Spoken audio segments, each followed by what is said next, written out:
Hello, everybody. My name is Kayla Lundgren, and I am from the Potions and Potpourri podcast. I am guest starring on the Hammer of the Gods show today, here to play a little solo adventure game. I will be playing for the first time ever Alone Against the Flames, which is a Crawl of Cthulhu slash Chaosium solo RPG supplement that is basically meant to teach you the game of Call of Cthulhu.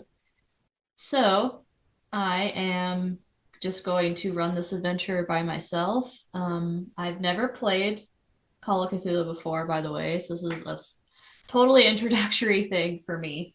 And I am going to see how long it takes me and see where I get and if my investigator dies. Today I will be playing an investigator that I have named Dimitra. And so far, I don't have any of her stats because that will be part of the adventure, filling out her stats, and like I said, learning the game as we play. So thank you for joining us. This is going to take place in Hammer of the Gods homebrew world of New Alexandria. So I will have to change some of the 1920s era language and locations to match the homebrew world and the Greek mythos settings. So bear with me as I am reading some of that aloud and having to change it on the spot. Another thing of note is I don't know how much Dungeon Daddy Rick is going to be editing some of this down, but I am recording at my home with a dog that gets triggered by noises very easily. So there may or may not be some sudden barking that will be picked up by my mic that I will have to then pause my recording to address. So just keep that in mind in case it stays in the recording process. Okay, all that being said, let's go try and survive in Call of Cthulhu. I'm going to read the prompts out aloud and we're going to go through it together. So here we go. The sun is high in the sky, a merciless ball of heat. You feel scorched by the time you reach the carriage halt in front of Osborne's store. It is a relief to put down your heavy bags and take off your hat for a moment. You fan your face. It's been a long summer here in your hometown, and yet a curiously empty one. You look across the street at the grubby butcher shop, the grocer's with its faded awning, and the shabby pharmacist. Mistrustful faces glare at you as they pass, eyeing your clothes and luggage. It was your parents' choice to live here, not yours. You were happy down south as a child, among the white-walled cottages and the leafy olive vineyards. Is that the right word for where you grow olives? I don't know. Moving on. Perhaps this new job in Athenian, which is the capital of New Alexandria, perhaps this new job in Athenian will supply the change you need. Yet everybody you know in the world lives here. You know nobody in Athenian, not one soul. You ask yourself one last time if you're doing the right thing. The answer is here. None of your supposed friends have come to see you off. You are alone. Whatever changes lie in Athenian will be a new life and a brave one. A small gray carriage approaches and rattles to a stop. You put your hat back on and pick up your cases. Going to the next prompt. Two young men with sullen expressions alight from the carriage. One looks you up and down before heading away. The driver also steps down, glancing at you before crossing the road to visit the pharmacist. When he returns, he is rolling something between his yellow fingers. He gives it a final twist and examines you as he reaches for his matchbox. He is a thin man in his 50s, dressed in a stained shirt with the carriage's company emblem. Yet his eyes are sharp in their dark sockets. Where to? You show him your ticket. From where you're going, you'll be able to connect a few different places before the coastal line and eventually Athenian. You should be able to afford a ticket for at least some of the way. Otherwise, this will be the first of many long carriage trips. The driver scratches the match and lights his smoking utensil. Whatever the ancient Greeks would have smoked because it wasn't tobacco. The end flares and he takes a draw. Then he exhales and gestures to the back of the carriage. Luggage rack's up there. All right, and so this is where I get to start filling out my investigator sheet. So look at your investigator sheet. At the top, you have spaces for 8 characteristics: strength, constitution, power, dexterity, appearance, size, intelligence, and education. Allocate the following values among them, writing in the large square beside each. So 40, 50, 50, 50, 60, 60, 70, 80. And if you'd like more information on what the characters mean, go to the quick start rules. So I basically have to decide what kind of character I want to build here. And it's a standard array system. So I have to take the values and place them where I feel most appropriate. I have no idea what kind of character I want to build, I'm going to be honest. So the lowest value is 40 and the highest value is 80. I guess I'm going to, let's start with a 50 in appearance, a 50 in strength. I don't know, maybe this is hard. I think I'm going to be small. I'm going to give my size the 40 value. I'm not quite sure how size plays into these stats yet. I think that's a really interesting setup, though. And then we have constitution, dexterity, intelligence, power, and education left to fill out. I've used 2 of my 50 values, the 40 value, which is the lowest, so I still have 150, 2 60s, a 70, and an 80. So what do I want my highest stat to be? I mean, I usually play dexterous characters. I don't know what power is, so I think I'm gonna just set that to 80 and see where that gets me, honestly. Um, let's set my constitution to 60. So that leaves another 50, another 60, and a 70 value. And I still have dexterity, intelligence, and education. I mean, I don't know how educated versus intelligent do I want to be. Let's go the last 50 for education. We'll do intelligence 60. Why not? And what was my final value? 40, 50, 50, 50, 60, 60, 70, 80. So I guess I'll be pretty dexterous with a 70. Okay.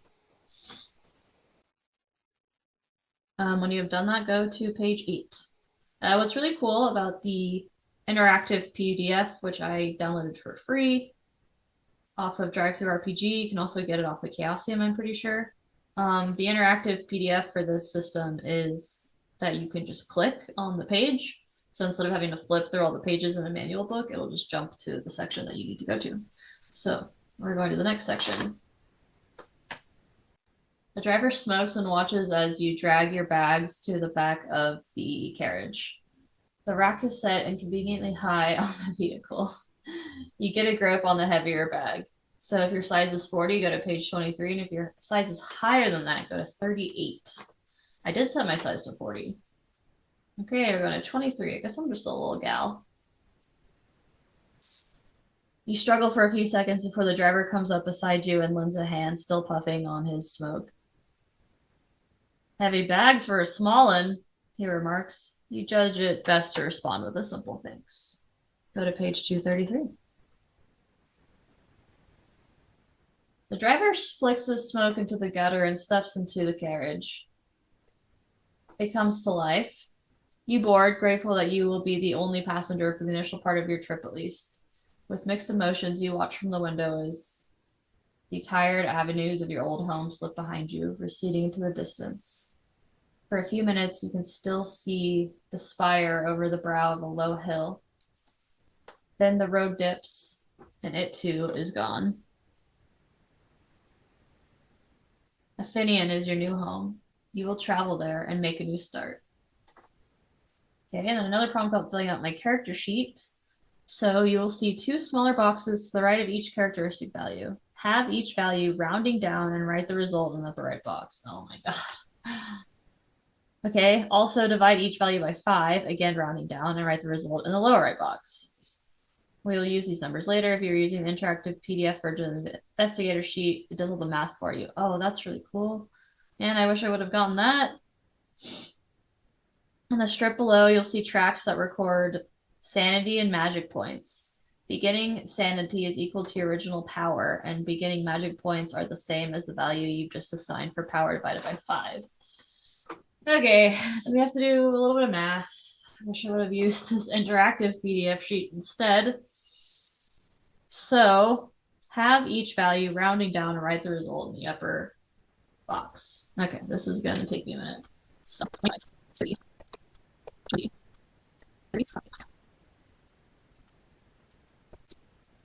25, 30, 40 on my power, which I will need in a second, and then 25. Oh. Fermentation. Okay, well, that wasn't as bad as I thought.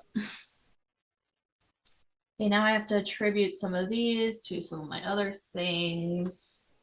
So let's read this again. In the strip below, you'll see tracks that record sanity and magic points. Beginning sanity is equal to your original power, and beginning magic points are the same as the value you've just assigned for power divided by 5. So beginning sanity is my power, which is 80. That's pretty good. Okay, just gonna put like a star here or whatever. And then my magic is my power divided by 5. So I start with 16 magic, which also seems pretty high. I guess I'm glad I went high with my power here for not knowing what the hell I'm doing. Okay, so we have a lot of our skills filled out. It's pretty cool. All right, go to page 134 now. The carriage putters to the countryside. At first, the interior is stifling and your stomach lurches with every bend in the road. However, the driver opens the windows, and by switching seats, you can find a spot where the breeze hits your face. That sounds nice. You soon relax into the journey, observing the quaint little hamlets that the carriage serves, sorry. A heavy-set woman boards at one settlement and gives you a polite nod. She gets off at the next one. The road rises a little, passing wheat and orchards. The leaves are turning and the trees are alive with glorious reds and golds. You've just begun to doze when the driver takes a tight bend at speed. Okay, so add size and constitution together, then divide the total by 10, rounding down. This is the starting value for your hit points. Okay, so size and constitution. So 40 plus 60 is 100. And then it said divided by 10. So it's 10 hit points. Mark it on your investigator sheet. Your current total may drop, but it is likely to exceed the starting value. Okay, so I have 10 hit points to start. It seems decent out of 20. I mean, from what little I know of Call of Cthulhu, it's not going to get me very far, I bet. So we'll just see how it goes. Okay. You also have a luck score. Roll 3 6-sided dice. We call this 3d6. Okay, so at least that's not new to me. I'm gonna get some dice out here. For anybody watching this video afterwards, I have these pretty cool little colorful d6, and then this see-through kind of green matte one, and a sparkly blue one that I'm gonna roll, if you care about dice at all, which you probably do, let's be real. So multiply your 3d6 by 5 to get your beginning luck score. So I got 11 times 5 is 55. So times 5 is 55. And that is my luck score. So it's going to mark it as my starting. Okay. It's about average. It's out of 100 or out of 99, I guess. So seems pretty average to me. I know luck is pretty important when we get into this. Okay, now you must make a roll against your dex. So roll a d100. And I think this is a pretty common roll in Cthulhu, as far as I'm aware, that you roll hundreds against a lot of your stats instead of like the typical 20 from some of the other games. So I don't have a real 100, but I have the double-sided 10s that we will fish out here and use my special Jenny D dice sets. Okay, so yeah, and it's explaining in the game how you use two 10-sided dice, using one value for the 10s and one value for the units. And I actually have like a 10 value and a single digit value, so it works out pretty well. Okay. So I got a 44 and my dex is 70. There's gonna be a lot of math, I can already tell. Okay. If you rolled equal to your dex or less, you passed the roll. If you rolled greater than your dex, you failed. I see. So I rolled less than my dex, so I passed. Yes. Equal to your dex or less, you pass. Okay. You may be tempted to skip such rolls and simply pretend you always pass. But Call of Cthulhu is a game of mystery and horror. The terrible disasters that can befall your character are part of the fun. Yes. You would not necessarily have more fun if you passed every roll than you would if you failed. I agree. Yeah. And I'm definitely not going to lie about that. So I passed. So I'm going to go to the prompt that says that I passed. A desperate yell awakens you. You feel yourself slide from the seat as the driver spins the wheel and the carriage plunges off the road. You grab hold of the seat in front just in time to prevent a painful fall. The carriage stops with a thump. Now you see what has happened. Another carriage has stopped in the road, and your driver has had to swerve to avoid the obstacle. He leaps from his seat into the road, unleashing a string of curses at the farmer. You take a moment to catch your breath.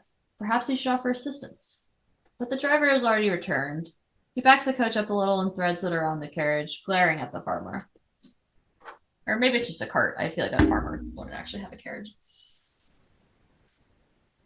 Okay.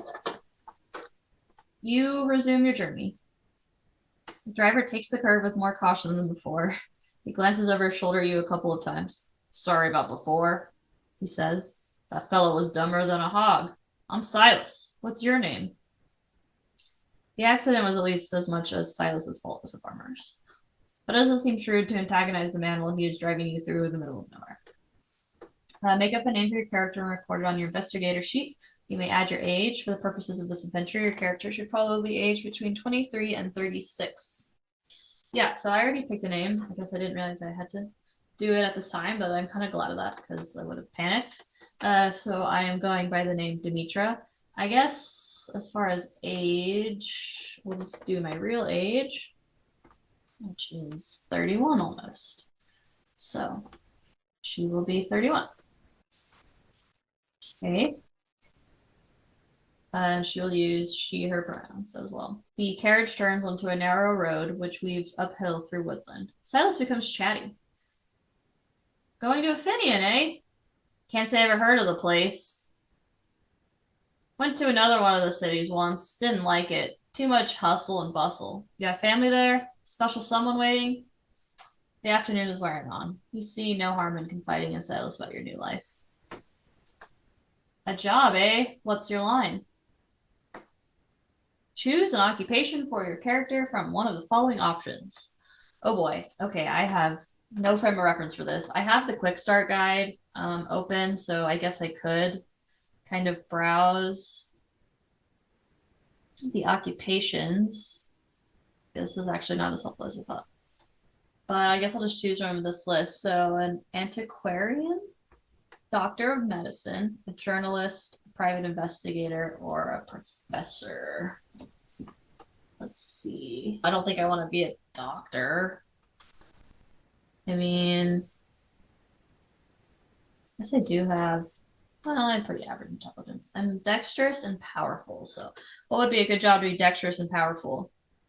I think private investigator. I think we're gonna go private investigator. It's very on brand for Cthulhu, anyways. So I'm gonna put that on my sheet. PI. Great. So go to this prompt, 249. You skirt around the details of the profession in your usual way, mentioning only that you have helped the investigators to clear up various problems in the past. Your heart pounds a little faster as you think of the post you have secured at the Bureau for Civil Intervention and Protection. Perfect. You've had enough of investigating marital infidelity and other such things. It sounds like the Bureau of Civil Intervention and Protection is just the opportunity you need to cut your teeth on some real villainy. Silas narrows his eyes, but he says nothing. That is suspicious. Your credit rating skills 20%. Your occupation skills are art craft, so just an art skill, essentially. Disguise, law, library use, intellect, spot hidden, and one of either charm, fast talk, intimidate, or persuade. You may also pick any other skill except the Cthulhu mythos as a personal specialty. Allocate the following values among these occupation skills, writing in the large square besides each. So 70%, 60%, 60%, 50%, 50%. Yeah, okay. So the similar standard array to what we started with earlier, except there's no 80%. Ignore any starting value already mentioned on the investigator sheet. Okay, so I have arts and crafts, disguise, law, library use, intellect, spot hidden, and then one more of like a charm style. So I think library use is pretty cool. The Library of Alexandria was still around at this point. I hope my highest skill, I think, is going to be like fast talk or something. It's interesting that those are all different skills, in my opinion. Okay, so I'm going to do 70% for fast talk. And then I have two 60% values, three 50% values, and two 40% values. So I'm going to do, I don't know what spot hidden is. Sounds like a stealth. So I'm going to do my 60% value for spot hidden. And there's already a value there, so it said to ignore that. So I'm not totally sure what to do with that yet. It might be like your threshold or something. Okay. So I did 70% fast talk, 60% spot hidden. I have another 60% value, three 50%, and two 40%. Let's do law for 60%. That's my last 60% value. We have three 50% values to use, so I'm going to give that to library use. Psychology was the other one. That will get 50%. Oh, art craft. Okay. I'm going to give that a 40%. I don't know how artsy it would be. Okay, 40% for art craft. And then disguise. Did we do that one yet? No, so we'll give a 50% value, the last one, to disguise. And then I spot hidden? No. Not intellect. Fast talk, library use, law. Oh, I get to pick one more. You can also pick any other skill except the mythos as a personal specialty. So allocate the following values among these occupation skills. I don't know. I guess I'll just appraise. No, let's do listen. I think that would be a good skill to have. So I'm gonna do my last 40%. by or listen. Okay, and as a recap, here are the stats that I was told to fill out and the values I associated with them based on the standard array. So art craft, I put a 40% value. My credit rating is at 20%. My disguise skill is 50. My fast talk 70, so my best skill. My law is 60. Library use is 50. Listen is 40, which was the skill that I chose. Is my bonus skill. My specialty, psychology slash intellect is what we're calling it, is 50. And then spot hidden is 60. Okay, we're building a character here, you guys. And then we're going to go to page 128. You realize Silas hasn't made a stop since the incident with the other carriage. The carriage winds its way uphill. However, your thoughts are interrupted as the road crests a ridge and you are treated by a magnificent view of the vista below. A creek snakes through the valley, breaking the rich autumn palette of the tree line. In the distance, the mountains rise into hazy cloud. There is no settlement, not even a cabin, as far as you can see. Birds drift through the treetops, and you can just make out what might be two white-tailed deer lingering by the water. Sounds idyllic. Perhaps you are making a mistake by moving to the city. Would you survive on your own in this lush wilderness? You have a base ability in most skills, listed in brackets after the skill name on the investigator sheet.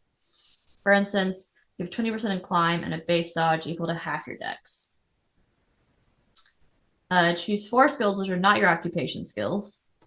These are your personal interest skills. Boost each of these by 20. Okay, what do I want my special skills to be? Okay, well, first of all, dex.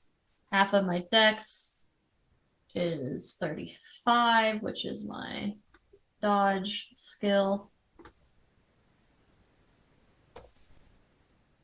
And there's a little blurb on the sheet here, the Alone Among the Flames sheet, about how you could go ahead and calculate your half and like 1/5 times value of these numbers. But if you're bored of doing calculations, which I kind of am, honestly, then just wait until it comes up and do the math later, or use their sick interactive PDF to do the math for you, which I am regretting not doing now. Yeah, I think I'm gonna go language, which in parentheses says your own, and it says education, so I think that's the stat. I'm actually confused by that, so I'm just gonna add 20. Oh, I see. It's adding 20 to the stat. Yep, okay. Great, and then psychoanalysis is at 01%, so 01%, I guess. Survival, that always seems good. So we're gonna add 20 to my survival, which already has a 10 as a base. It said 5, right? So we did 1, 2. Let's do track. This all seems to line up pretty well. I'm really good at finding things. Locksmith. And then one more. How about appraise? Why not? Okay, I think I did this right. I'm not totally sure. I'm sure once I play through more of the sheet, though, I'll be able to figure it out. Okay, so I picked some new personal interest skills, and they all did relate to my occupation, but I think that it'll work out pretty well. Okay, so now we go to page 144. The carriage rattles on through the hills, and Silas lapses into silence. The sky darkens behind you, pinks tinting the clouds as the sun descends. Finally, a welcome sight comes into view. A settlement on the crest of a hill. This doesn't look like the pictures you've seen of this town. Perhaps you can persuade Silas to stop while you stretch your legs. Minutes later, a harsh noise from the carriage interrupts your reverie. Silas frowns and rattles the reins. The carriage falters in its ascent. Silas utters a curse you don't recognize and grinds his teeth struggling with the horses. You seem to inch up the hill until you reach the first buildings, low dwellings constructed from a rough red stone. Silas wrestles the coach into a small bay off the road. The carriage. He scrambles from his seat and makes for the front of the carriage. You must now choose to make a roll against drive auto, so drive carriage, or psychology, so intellect. If you choose to drive carriage, you will need to roll equal to or less than the skill value. If you choose intellect, you need a hard success. This is a roll equal to or less than half of the skill value. Ugh. I guess I'll roll against my or less than half. Need a hard roll is equal to or less than half of the skill value. College is 50, so 25. I think I'm just gonna roll against drive carriage. You need to roll equal to or less than the skill value. Okay, I'm pretty sure I'm still rolling hundreds here. Okay, I got a 43 and my drive carriage is only 20%. So I think that means I failed. Silas opens the front of the carriage and sticks his head in there. The wood is grinding and making noises. He pokes at various components, then withdraws and wipes his brows, smearing it with dirt. I ain't sure what's wrong. Might be a crack in the wood. Might be something knocked off kilter when we took that spill. Can't do much until the horses calm down neither. And with the light failing, I reckon we'll be here through the night. He wipes his hands on a rag. The shadows in your surroundings are already long and the air is chilly. You feel stiff from the journey and at night, and the rickety carriage sounds unappealing. Silas sees your dismay. This here is a village, miles from any place. I only come through twice a week, but the folks here are good people. May Ledbetter keeps a spare room. She'll look after you. Up that alley, turn right, first house on the left. He scratches his cheek, looks again at the engine, looks again at the carriage, and spits on the ground. Meet me back here at 8 in the morning, and we'll see how we stand. How's we stand? Okay, so I got a couple options here. I can go look for May Ledbetter's house. I can ask Silas where he will spend the night, or I could challenge Silas about the carriage breaking down. So I think I'm going to ask him where he'll spend the night. So go to 251. He asks about Silas's plans. He gives the carriage a sour glance before answering. I've got acquaintances here in the village. Reckon one of them owes me a favor. Enough for bed and breakfast in any case. He stares at his grubby hands. Probably won't stretch to a hot bath. You don't seem to have a lot of options. You fetch your bags from the back of the carriage. The last thing you need is for all your worldly possessions to disappear into some stranger's hovel overnight. Go to page 267. You drag your bags between the sullen buildings. You feel surprisingly weary considering you've spent all day sitting down. Silas's directions lead you to a modest dwelling with a roof, a sturdy roof. A nameplate reads Ledbetter, and underneath a sign, a neat copper plate reads Lodging Room. The lane around you is gloomy, but a candle flickers in the window. A breeze chills your face. You're not about to begin your new life by sleeping in the street. You rap on the weather-beaten door. Go to page 4. After a moment, you hear footsteps inside the house. The bolt is drawn back, and the wooden door swings open. A figure with loose curls and rough-looking house dress peers at you. Her gaze takes in your traveling clothes and your bags. Her voice has a slight accent to it. Hello. Should I take it as you're looking for a room for the night? You inquires to her rates, suppressing a grimace. As far as you've seen, the village does not offer many alternatives. Oh, you'll find them very reasonable, she says. You look tired. I'm May. Come inside and we'll talk over a cup. The house feels cramped with a low ceiling and simple fittings. but is well kept and a cheerful fire crackles in the grate.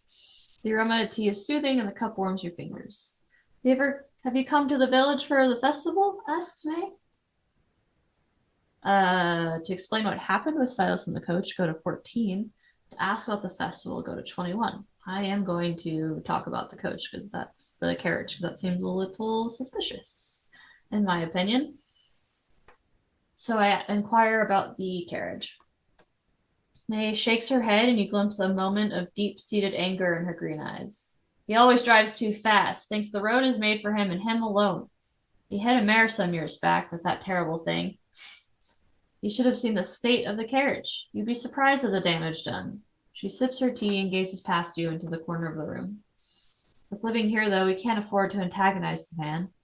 He's about the only link we have to the world at large, and he's not a bad soul at heart. I suppose that going the same route for 15 years makes a man careless. You have to forgive him.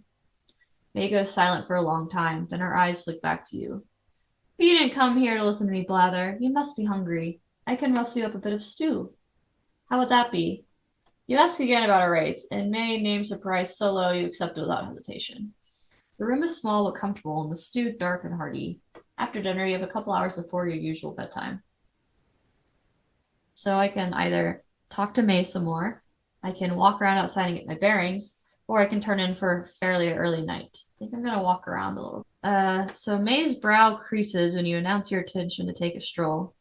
Mind how you go, she says. The village is surrounded by cliffs, and we don't have your fancy oil-burning lamps here. Take the candle and watch your step. Outside, you see what she means. The sky is overcast, and only a few glimmers of moonlight peek from the clouds.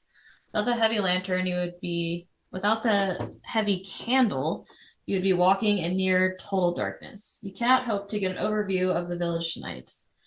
May Street is a narrow passage hemmed in by dark, squat dwellings. At the end, however, opens up. A wide thoroughfare leads off to your right.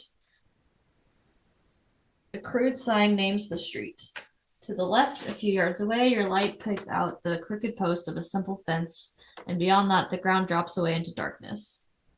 Jeez. You take a couple steps closer, but you can see nothing. Air from below cools your face, then some instinct makes you turn around. So go to 86. An ink-black figure stands on the road about 20 yards behind you. It stares at you. You form the sudden impression that it'll run at you and throw you over the cliff edge. This is unsettling. Seeing as it's been spotted, the figure slips down an alley. So to return to the safety of the Ledbetter house, go to 100. To confront the dark figure, go to 121. I'm gonna confront it. I'm a private investigator. I feel like I wouldn't just run away from something scary. As you approach, the figure takes a pace back, then another. It slips down an alley between two buildings. To catch your target, you must make a track roll. If you succeed, go to 141. If you fail, go to 130. So I added it as a special skill, I guess. So got a 27 and my track is 30.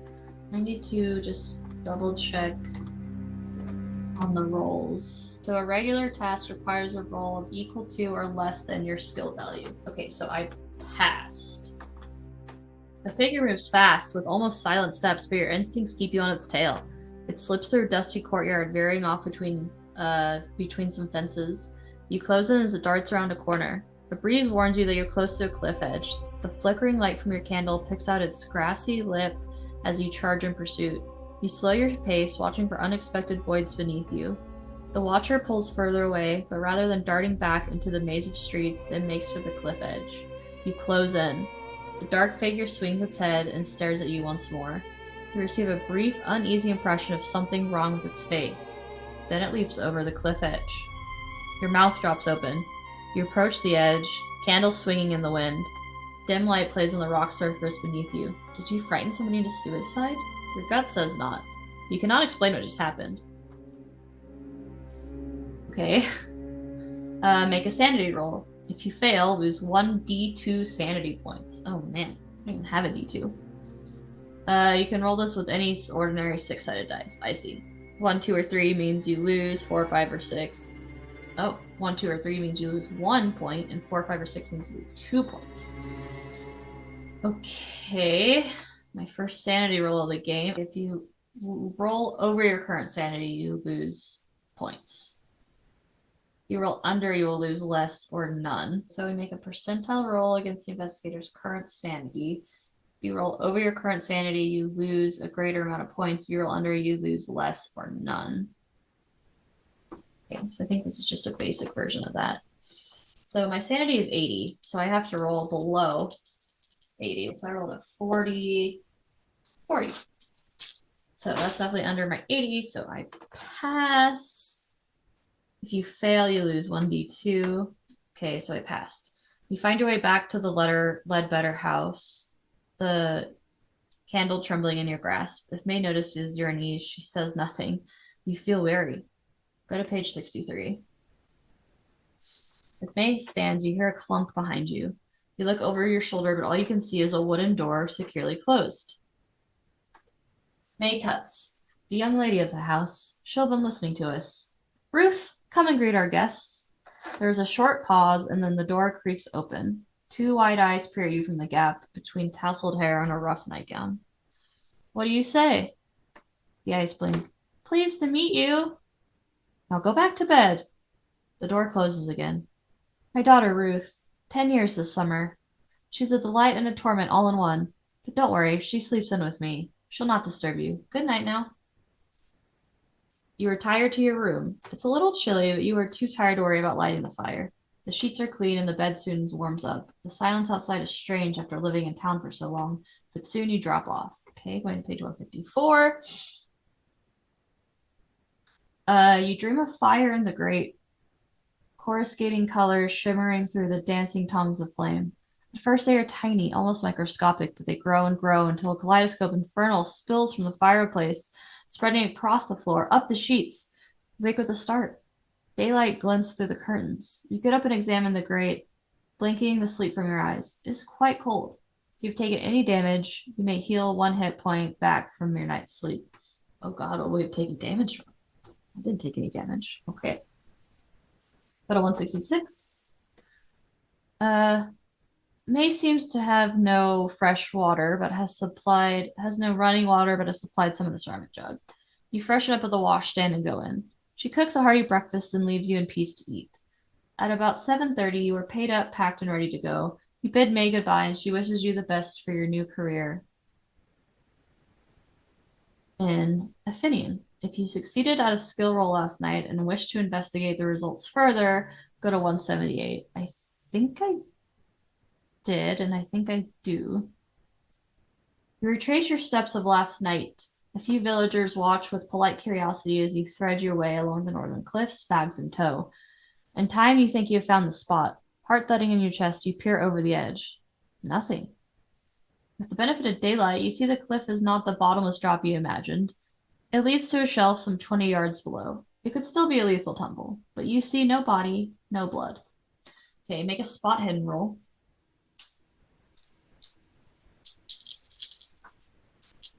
My spot hidden is 60%. Ooh, I failed. I got a 92. Bummer. Okay, so go to 193. Your legs fold beneath you and you collapse to the ground, a few steps short of the road. Blood fills your mouth. As you roll, you catch sight of the bear's face, blurry and doubled. It plunges towards you, teeth bared. You have fallen unconscious and been torn to pieces by a bear. The odds are against you. Why not try the adventure again? The end. What? Oh my god, is that really it? Oh shit, dude. What the hell just happened? I'm trying to find where it just was. Uh, yeah. Okay, so I was on the edge of the cliff. I failed. No, okay, that was the wrong prompt. I'm so sorry, you guys.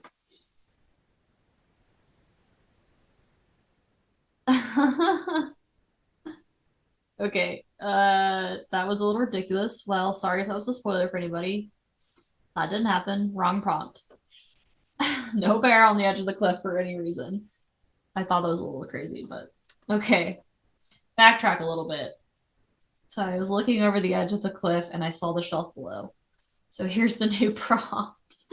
You already tired of your heavy bags? Hopefully Silas has repaired the carriage and you can resume your long journey. Sourpuss you might be, but the old driver seemed to understand the vehicle well enough. You can pause to check your watch. Still 20 minutes early. And round the final quarter. The carriage is gone. You put your bags down and search the area, trekking up and down slopes and around corners. At the edge of the village, you trace the long road back as it winds across the hills. 8 o'clock comes and goes. There is no coach to be seen. A passing villager notices your bags. Looking for the carriage? I heard him take off at first light. He's due back in 3 or 4 days. If you need a place to stay, Maid Ledbetter rents a room. The man raises his hat to you and strolls out into the village. You curse Silas under your breath. Perhaps he went for parts. You wonder if the old goat has stranded you here on purpose. Okay, go to 218. May is doing laundry and looks surprised to see you again. Forgot something? When you explain the situation, she offers to store your bags while you try to arrange alternative transport. You're grateful to relinquish the load. Nobody here has anything like a carriage. She strokes her chin and narrows her eyes. Maybe you could find somebody with a horse for your bags? I could ask around later. Try Mr. Winters at the village hall. He'll know if anyone will. Or ask among the artisans. Their workshops are the first left on the main street. She reaches over and squeezes your wrist. Don't worry, I won't see you sleeping in the street, money or no money. You thank May and turn to face the village. Okay, go to page 6. You wander the streets without any particular destination in mind. The village is built on a relatively flat upland with splendid views. To the north, the hazy tips of the mountains reach for the heavens. To the south, the sparkling waters of a lake below touch the horizon. The village itself takes less than 5 minutes to cross from edge to edge. You arrived on the winding road to the west. The only other road leads to the south, following a lower ridge of land as it turns east. In the southwest of the village, an open grassy space borders a ruined temple, its graveyard cresting the cliffs. To the northeast, the three main thoroughfares meet at a raised black structure. It looms, stark against the blue sky. You may now ask about transport to the local general store, seek out the village hall, or walk down to the lower level and check out the eastern road. I think I'm going to go to the village hall and look for that horse. The village hall backs against a cliff at the east end of this main street. And the largest building you've seen so far, it is the largest building you've seen so far in this village. It is, however, locked and shuttered. You walk around, peering through gaps in the shutters. There seems to be one large room, presumably for community meetings, and a smaller annex which serves as an archive. One of the windows is boarded up. Back at the main door, you can see no posted opening hours.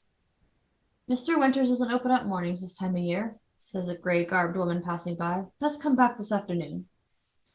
You ask whether the office has a way of communicating with each other. Don't know, she shrugs. Who would we communicate with? You'll have to try again later. Okay, go to 25.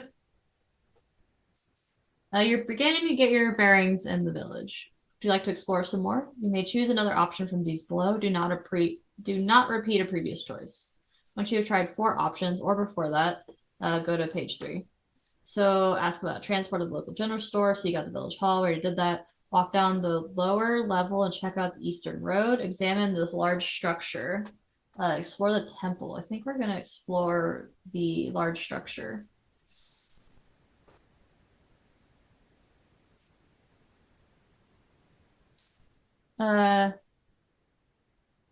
You walk up the approach, the most central of the village's major streets.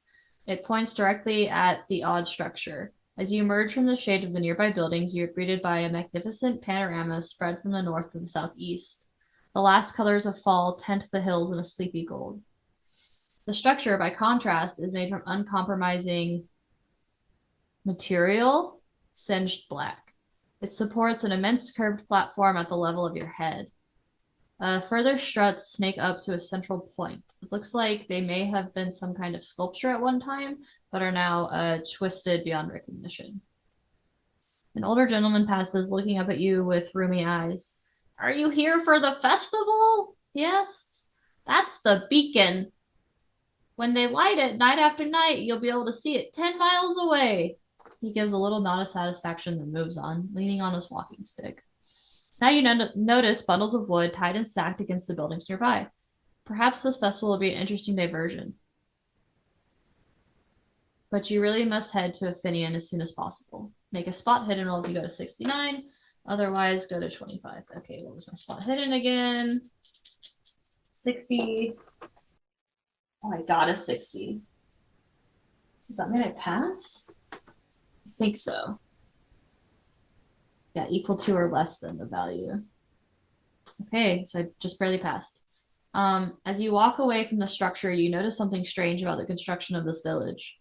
All the dwellings are concentrated in the west and southwest. To the east and northeast, closest to the beacon, the buildings are formed by clay. Does this mean the settlement began at the beacon and spread west? I'm gonna go to 25 again with the options. I'm gonna go explore the temple. You cross the street towards the temple. As you glance to your left, your gaze alights on the large structure. Something bothers you about its positioning. You back up and look again.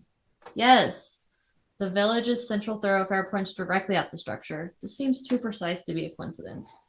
You press on and draw into the shadow of the temple. The building is in a sorry state. The top of the building is missing, a ragged gash of splintered boards marking its absence, and the floors beneath it have collapsed. It appears to have torn through the roof of the main building as it fell. Only the back half is still intact. The paint, which once covered the temple, has yellowed and peeled. It seems safe enough to explore the rear section. Um, Old seats are stacked against the wall, choked with mildew. Most of the windows are broken. You can guess this temple has been disused for about 20 years. There's a little more to interest you. Make a ride roll. You may have a bonus die. Roll a tens percentage die twice and take the lower result. Okay. Understand. Ride. They're weird rolls. My ride is 5%. Okay. Okay, well, that was a 42, so I'm gonna re-roll a 4 again. Wow. I passed, you guys. I got it too. That's pretty wild. Okay, I succeeded, I guess. Go to 46. 46. Okay.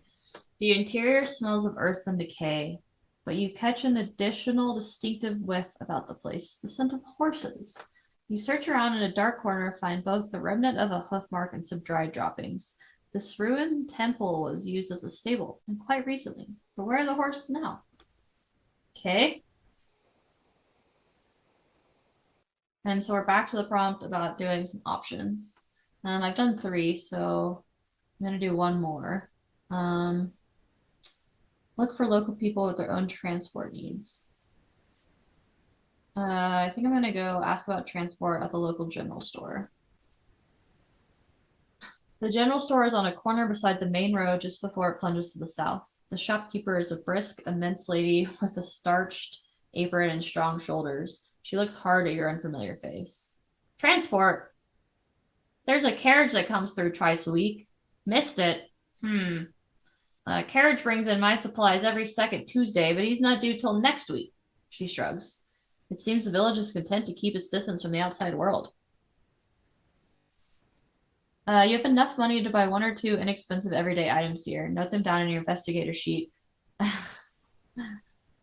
Remember that this is in New Alexandria.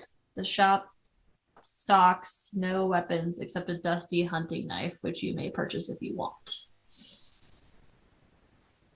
Okay, this is a little tough for me because we have to kind of think about it in terms of the New Alexandria homebrew Greek mythos world. So is there a section for items? I would probably get like some rations in case I have to spend the night somewhere, and then I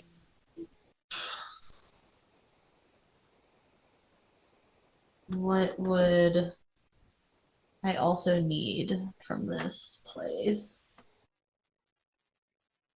Maybe just like a little water skin. Okay. I just got some rations and a water skin in case I get stranded again. Okay, then go to 25. All right, so we're done exploring. Your morning exertions have left you hungry. You roam the streets of the village looking for sustenance. There is nothing resembling the busy cafes of your hometown or anything that might be called an eatery. It's beginning to look like you will have to get supplies from the store when May Ledbetter comes on the street with the girl trailing in her wake. This must be Ruth. As she notices you, she races past her mother and approaches you with a smile. This is a different Ruth from the shy creature of last night. As she reaches you, she stops and stretches her arms up in celebration. She looks up into your eyes. Abruptly, the smile drops from her face, and she looks several years older. Get out before the festival, she hisses. Get out! She blinks hard and scuttles back towards her mother. May approaches, wrapping an arm around her daughter's shoulders. She smiles. How are you getting on? Have you found transport? Startled, you explain the frustrations of the situation. I tried Mr. Winters in the village hall. He's always in of an afternoon. You'll be hungry by now. Help yourself to any food in the house. The door's not locked. You glance at Ruth, where she has scrolled herself behind her mother's legs. Her eyes implore you to silence. If you ask Ruth about what she said, go to 9. If you ask May about what Ruth said, go to 15. If you say nothing, go to 22. Yeah, I'm not going to betray the girl. Let's go to 22. You take your leave of the Ledbetters and head towards their house. The door opens easily. In the low kitchen, you make a meal from stodgy bread and leftover stew. A little window offers a view to the mountains. You learned one thing this morning. It was that the village's streets hold little to occupy the visitor from out of town. But there are still about 5 hours of daylight remaining. You could take some provisions and the bare essentials from your bags and set out in the hope of reaching another settlement before dark. Or you could ask advice from Mr. Winters. I'm just going to go. I don't like this place.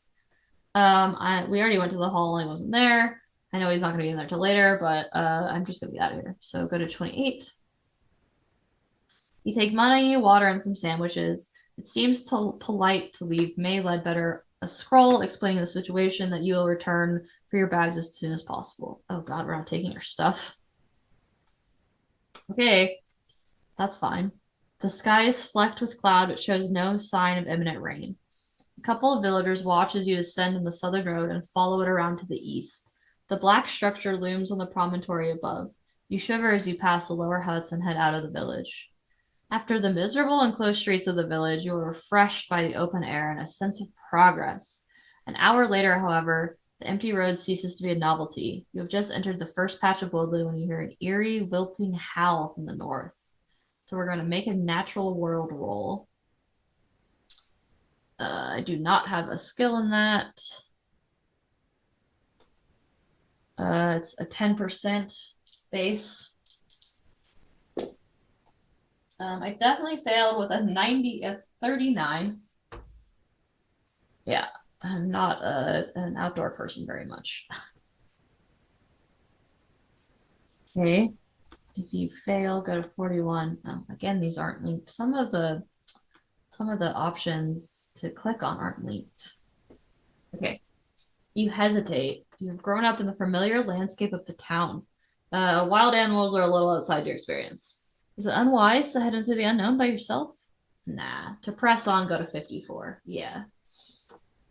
A second call answers the first, but it sounds further away.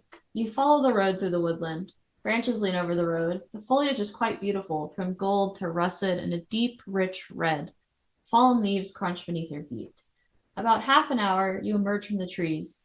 The road makes a lazy curve around foothills ahead into another patch of woodland. A rough track seems to offer a shortcut through the woods. So I'm on a road, and then there's another track.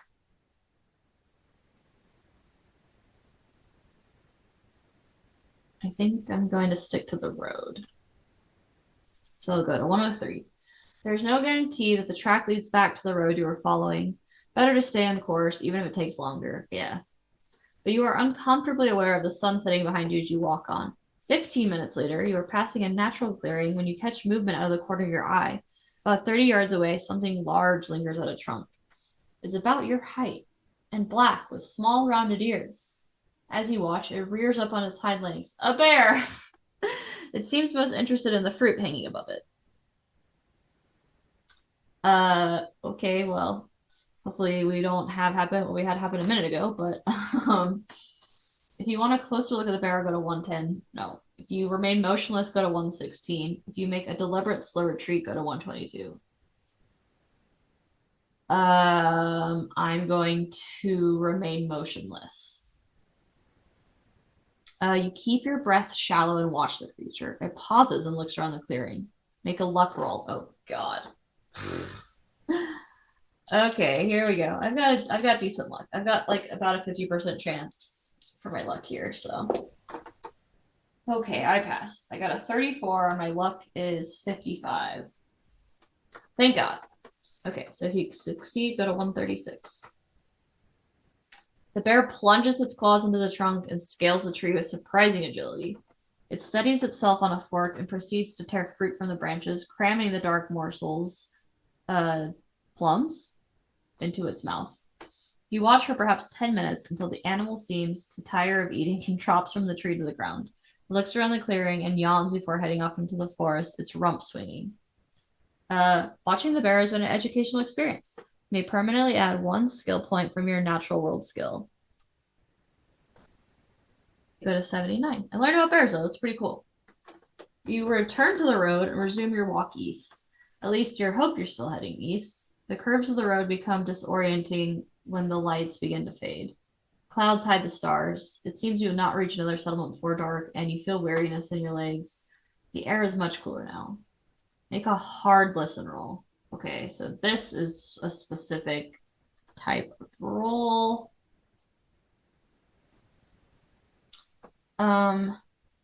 So a difficult task requires a D100 roll result equal to or less than half of your skill value. Okay. So listen is what it said. So a hard listen roll, so I have to get half of 20. Got a 36, so I did not pass. Another cry splits the gloom. It is the same unearthly call you heard when you entered the first patch of woodland, but this time with a grating undertone that makes you shiver. It seems closer. To take refuge in a tree for the night, go to 208. To keep walking, go to 215. I'm not scared. Let's go to 215. Unappealing as it is to keep walking through the dark, the idea of hiding up a tree where wild animals congregate to plan your slaughter is even less appealing. Sooner or later, the road must lead you to another settlement. You step up the pace. Go to 264. The eerie howl draws closer. They come from either side. One calls and is answered by a grim chorus, thick and hungry. They have a strange, desperate edge. You're walking as fast as you can now. You hear your own breath coming hard. The trees in this area are too young to support your weight. Perhaps you should just run. But how long could you run before you had to stop? A clump of low, dark bodies slink from the trees, blocking the road ahead. Each silhouette has high, pointed ears. Their eyes glow in the moonlight. Make a sanity roll. Okay. My sanity is at 80, so that's pretty good. Okay, 28. So I pass. I'm just crushing it right now. Even as the beasts fan out around you, the black fear rises in your chest. You sense something is wrong here. The pack makes irritable, awkward movements, not the patient, predatory approach that you might expect. They draw closer, circling you. You hear the rasp of their throats, smell their thick, musky scent. They burst into flame. Holy shit. You gape, fumes filling your mouth and nostrils as the creatures ignite. Eyes wild, their fur blazes. Waves of red-tinged fire dripping from their slavering jaws. They howl, a woeful cacophony and one springs at you with insane, burning eyes. You stagger back. gulping the choking vapors, and you fall. Lose 1 sanity point and go to 13. Okay, that was creepy. The skin on your face feels warm. There's a mattress beneath you. You blink against the sunlight. A blurred figure swims in your vision. You're awake. It's May. May Ledbetter. You shift and pain racks your body. You feel bruised and your head throbs. May comes into focus. You're lucky to be alive. A farmer found you in the small hours lying by the road, patched you up and brought you back on his cart. Said you were in the middle of the woods somewhere? Let's take it easy today. I'll look in on you later. The farmer and his cart are long gone, of course. You snooze for a while longer. You received first aid while unconscious and may restore 1 hit point. I haven't taken any hit points yet, though. The Ledbetter kitchen is empty, although bread and eggs have been laid out for your breakfast. There is a note from May explaining that she's taken Ruth out for a few hours. Okay, if you were involved in a fight in the village last night and want to investigate the aftermath, go to 70. We weren't in a fight in the village. Otherwise, go to 78. We were in a fight with some weird flame wolves. You make a quiet circuit of the village, pausing in unobtrusive places to watch the villagers. It is rather busy for this time in the morning.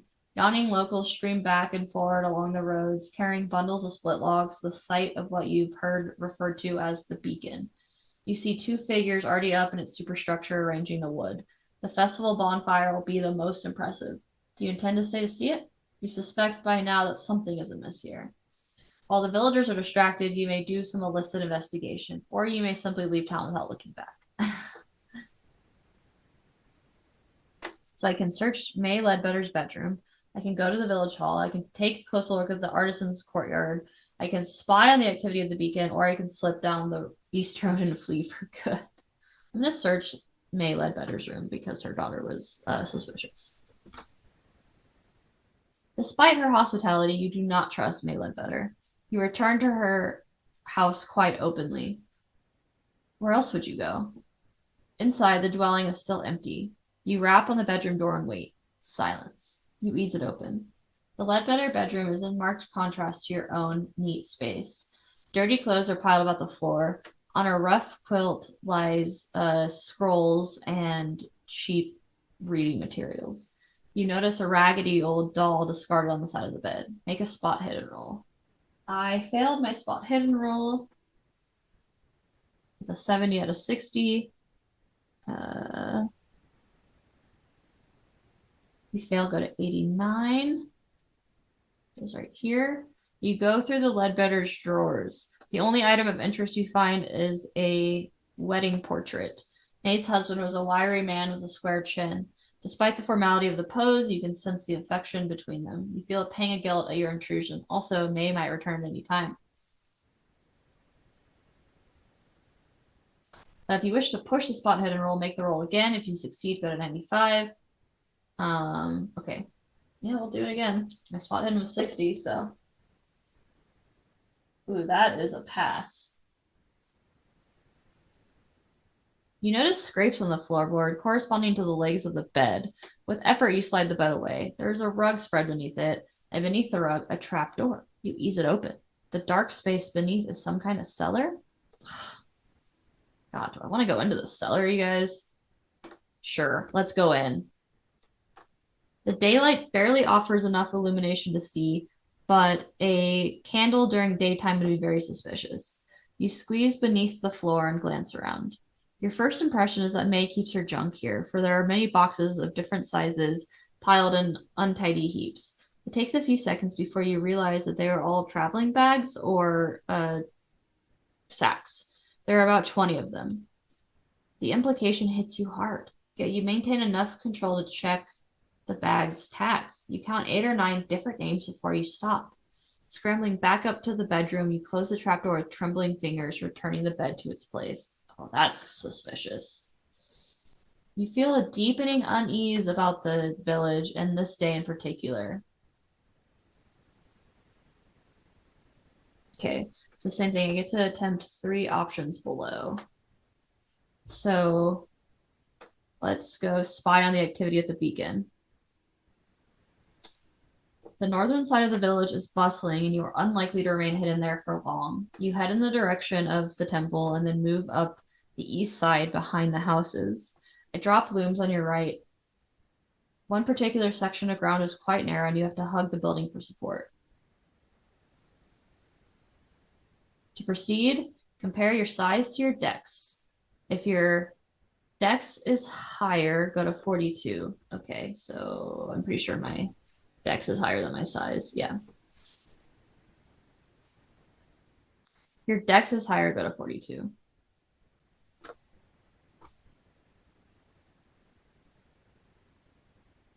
The turf sinks beneath your feet and stones crumble from its edge. Alarmed, you grip the building and ease yourself forward. Finally, you have a good spot to watch the beacon. Go to 61. You lie concealed in the grass and watch the activity around the beacon.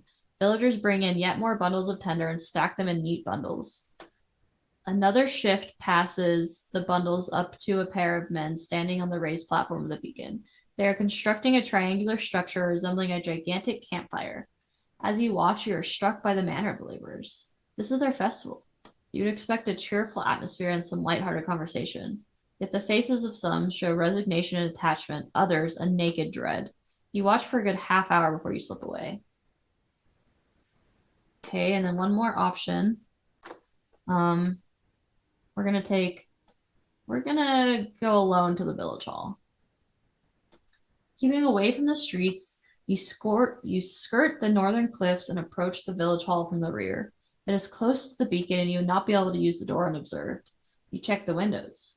The one on the east side, facing the beacon, is boarded up. A shutter is loose on the westernmost window, and you are able to ease it open and slide inside, closing the shutter behind you. You drop into the village meeting room and pad through, passing through dim shafts of light and listening to the excited chatter from the locals outside. The opposite door reads private. Hearing nothing from the other side, you turn the handle. Okay. The room is lined with parchments. In the corner is a small water closet and pantry. A quick survey of the rest of the room reveals little, so you turn to the bookcase, or to the scroll case. The dim light makes it difficult to read. Is there anything useful here? Make a spot hidden roll. I think that's gonna pass. Yeah, that passes. If you succeed, go to 147. Okay. You were looking at the scrolls and you notice how close the case is to the window on the north wall. From outside, there's a solid 3 or 4 feet between the edge of the window and the wall. The scroll case covers the wall with the boarded up window.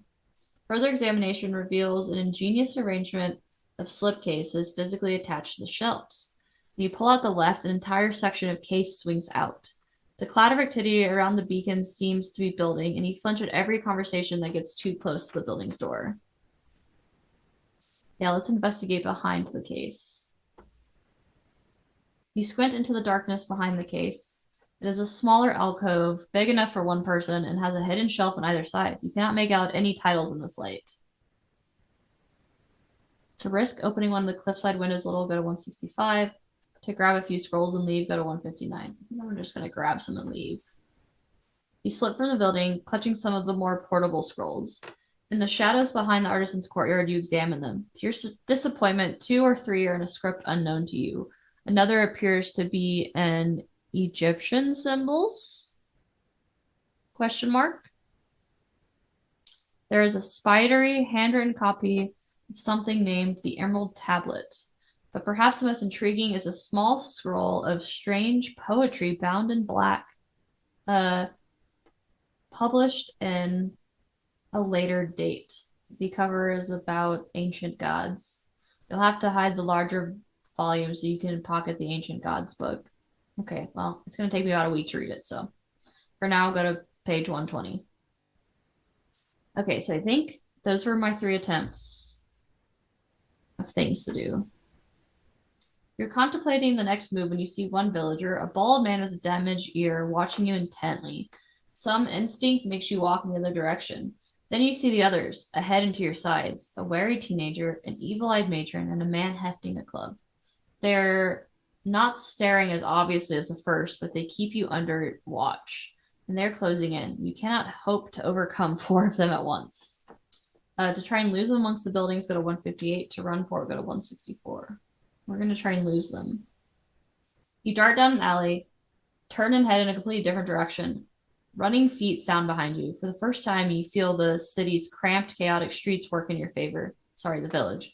You try to circle around towards the southern road. Make a stealth check. I'm pretty good at that, I'm pretty sure. I actually didn't put any points in the stealth. Cool, cool, cool, cool, cool. Oh man, I just barely failed. That sucks. Okay. Got a 21 out of 20. You turn a corner and walk straight into the formidable woman with a malevolent stare. She grabs your shoulders and bears down on you. As you struggle, the man with the club runs up with the teenager. You are quickly overcome. Go to page 108. Okay, now we're getting into it, you guys. The fading light from a narrow window tells you afternoon is giving way to evening. Your hands are shackled behind your back, so you cannot even lie down on the rough bed. A woman you have not seen before comes in. Her face is wrinkled and her eyes dull. They do not meet yours, but she puts a cup to your lips. We can either accept the drink or reject it. I think I'm going to reject it. I definitely don't trust them. You turn your face away and she tries again. You dash the cup from her hands using the side of your head. The clear liquid spills across the floor. The woman gives you a half shrug and turns to leave the room. You shout after her, but she gives no reaction. You soon become thirsty. Okay, go to 205. As the light fades outside, your little prison becomes dark. You can hear much activity around the building. Occasionally, an orange glow passes the window. The only comfortable position in the shackles seems to be to sit against the end of the bed with your arms hanging behind you. You need to concentrate and come up with a plan. There is clearly no escape from your bonds. You do not know exactly what your captors want from you, but you cannot ignore the fact they've spent the entire day constructing a massive bonfire. Go to page 27. The door scrapes, wrenching you back into the moment. Orange light spills into the house from blazing torches held at the threshold. Two large villagers step in and grab you. At least you assume they're villagers. They wear heavy black cloaks, and their faces and hands are painted entirely black, save only for a red triangle centered on their left eye. You try to drag your legs, but they reach under your arms and lift you bodily from the bed. Outside, it seems that the whole village has congregated to see you. Every single one has a blackened face with a red triangle motif. Torches sputter and spill fire. You struggle, but you can see physical resistance is hopeless. You are marched to the central street and turn to face the beacon. Man. The procession down the approach is slow and formal, save when you sense weaknesses and yank at your captors. A chill touches you when you see three human shapes carried ahead of you, draped in red cloth. The beacon looms larger and larger, its dreadful silhouette a black triangle pointing to the stars. A low drone begins among the cloaked figures. Unbidden, the word mourners comes to mind. Smoke from their torches makes you cough. You feel heat on your face. As you reach the cleared area around the beacon, three dancers break from the pack. Young girls swinging balls of fire in spectacular arcs, drawing circles in the night air. One by one, they draw close to you and touch your forehead with sooty fingers. Each kisses you 3 times, on the left cheek, right cheek, then forehead. They whisper in your ear. The smell of kerosene fills your nostrils. Okay, make an act roll to succeed. Go to 10 if you fail, go to 148. I failed. Through your sacrifice, the village will be reborn, says the first dancer. You pass from earth to air for all our sakes, says the second. I've weakened the chain, says the third. Don't try to escape until the flames are high enough to hide you. You stare at the third dancer, and that inky visage, you clearly discern the frightened features of Ruth Ledbetter. Interesting. Your dance weaves off and disappears behind the buildings. Go to 18. As you arrive beneath the beacon, 10 villagers close in on you. Working with surprising coordination, they immobilize you and lift you up the blackened stairs to the raised platform. You cannot help but shiver at the sight of the central framework, twisted from past blazes. and what you can now see clearly to be fastening points for a chain. None of the eyes meet yours as they lash you to the structure. The village sings now, something rhythmic and ancient, carved from old syllables. A second group ascends to the beacon, carrying three red draped bodies. With reverence, they arrange their burdens in a triangle around your feet. Then they withdraw, leaving you alone with the dead shin deep in a sea of kindling. Jesus. It seems the entire village is gathered around the beacon to watch you burn. From behind the face paint, you recognize May Ledbetter. And, yes, that is Silas, the carriage driver, standing at her side. The audacity and scale of the deception staggers you. A man steps up on the dais and raises his hands with quiet authority. The frame of his spectacles obscures the right triangle on his face. So we draw here together tonight, as we do each year, and we give thanks to the one who will preserve the village against the fire of the void. You will be taken by the ones from above in our stead. Your death will bring life to our streets and bounty to our fields. It will safeguard our children and our elders alike for another year. We salute you. He bows his head. All around the beacon, bearers step forward and lift their torches to the edge of the raised platform. A ring of tiny flames lurk around the perimeter. As they wink, the singing of the villagers drops into an unearthly rhythm. To throw all your remaining strength against the bonds, go to 44. To wait and see what happens, go to 40. Well, Ruth told us to wait when the flames were high enough to conceal us, so I'm going to take her advice. The flames snake across the kindling, catching and rising. Smoke rises and it becomes difficult to see the villagers. The three bodies surrounding you catch fire, catching and rising. Smoke rises and it becomes difficult to see the villagers. The three bodies surrounding you catch fire, blazing with sooty red flames. You begin to cough as the smoke enters your lungs and fight down the urge to panic. If you have learned a strange chant and wish to try it, this is the moment. Otherwise, go to 65. We did not learn much of anything on this trip. Flames lick at your legs. Your eyes water. You are shrouded in smoke. It might be your imagination, but you think you feel a slight give in the chains. You throw yourself against them, giving no thought to how they bite into your wrist. Okay, so take 1d6 hit points of damage from the fire. Okay. So it's 3 out of 10. We're down to 7. Otherwise, make the strength roll. Okay. That passes with a 44 out of 50. I'm super strong. If you succeed, go to 93. Desperation lends you strength, and you yank at what you guess to be the weak point of the chain. It breaks. You throw the chain off, stumbling across one of the red-shrouded corpses, heading away from the watching villagers. You cough. Your hair and eyebrows smolder. Take 1d6 hit points of damage. Okay, 2. Burning through hit points really quickly here. I'm at 5 now. Okay, it didn't die, so that's good. You leap from the conflagration on the far side of the beacon. Your heart lurches momentarily at the sight of the sheer drop beneath you, but you land a few inches short of the edge. You roll to extinguish your burning clothes. Your lungs feel singed. Everything hurts. The chant of the villagers gathers in intensity. You peer on the beacon.